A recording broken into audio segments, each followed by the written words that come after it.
ओम शांति। जैसे कुछ डिवोटीज़ ये कहते हैं कि निराकार की बातें करने वाला तो व्यर्थ की बात है, निराकार नहीं होते भगवान तो साकार होते हैं, क्योंकि वो साकार को मानते हैं, साकार में भगवान की छवि देखते हैं, इसलिए वो साकार को ही मानते हैं।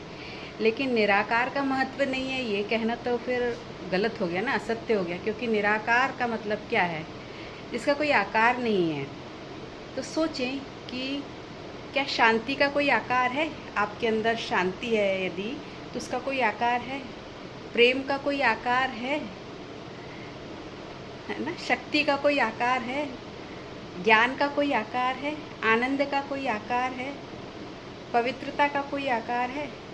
जब आपके ये जो भावनाएं हैं, जो इमोशंस हैं, उनका भी कोई आकार नहीं है, तो ये जो आकार बोलते ना कि नहीं, बिना आकार के, बिना साकार के तो कुछ है ही नहीं, निराकार की तो बातें व्यर्थ हैं।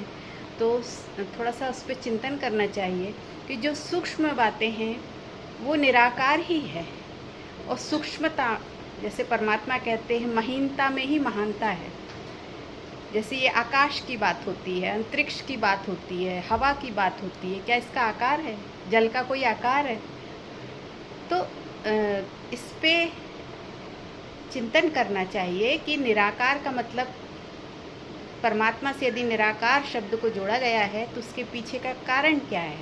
परमात्मा ज्ञान का सागर है, परमात्मा प्रेम का सागर है, परमात्मा शांति का सागर है, आनंद का सागर है, पवित्रता का सागर है। सागर है माने इसका मतलब ये नहीं कि स्थूल सागर है, जो पानी का सागर है वो नहीं है, मतलब बेहद का है।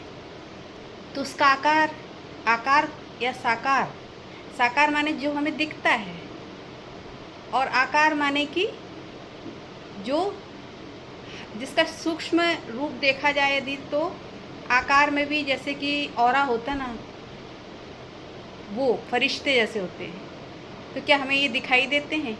अगर कोई आपकी मदद कर देता तो आप ये कहते हैं कि वो फरिश्ता है, तो क्या आप उसके शरीर को देख के, आकार और साकार को देख के फरिश्ता बोलते हैं, या उसके अंदर जो अव्यक्त रूप से, सूक्ष्म रूप से छुपी हुई विशेषता है उसको देख के कहते हैं, है ना? तो निराकारिता का ये महत्व है। जैसे शिक्षा लेते हैं तो शिक्षा जब कंप्लीट होती है, एक डिग्री मिलती है या नंबर मिलते हैं, तो ये नंबर स्थूल में हमें दिखाई देते हैं, लिखे हुए कहीं दिखाई देते हैं, या डिग्री मिली तो वो स्थूल में दिखाई। लेकिन आपके अंदर कितनी शिक्षा है, आपके अंदर कितना समझ है, कितना ज्ञान है, इसका कोई आकार है क्या? तो निराकारिता तो बेहद की बात है, तो इसको हद में कैसे बांध सकते हैं? परमात्मा माने ईश्वर जो बेअंत है, बेहद का है, तो उसको हद में कैसे बांध सकते हैं, है ना? साकार और आकार को तो फिर भी एक हद में देखा जा सकता है, लेकिन निराकार को हद में नहीं बांधा जा सकता है। इसलिए वो ईश्वर, वो परम शक्ति, वो सुप्रीम सोल, वो हायर कॉन्शियसनेस, इस ब्रह्मांड की जो ऊर्जा है, जो हम सब में प्रवाहित हो रही है, लेकिन वो दिखाई नहीं देती है, वो तो वही तो निराकारिता है। तो स्थूल में कोई मनुष्य दिखाई दे रहा है, जब उसकी मृत्यु हो गई तो शरीर स्थूल में पड़ा हुआ है, साकार में उसको बोल लो, कुछ भी बोल लो, लेकिन जब वो चल फिर रहा था तो उसके अंदर वो जो निराकार चैतन्य शक्ति थी, उसके कारण ही तो वो चल फिर रहा था ना। तो महत्व किसका है? उस निराकारिता का। ओम शांति।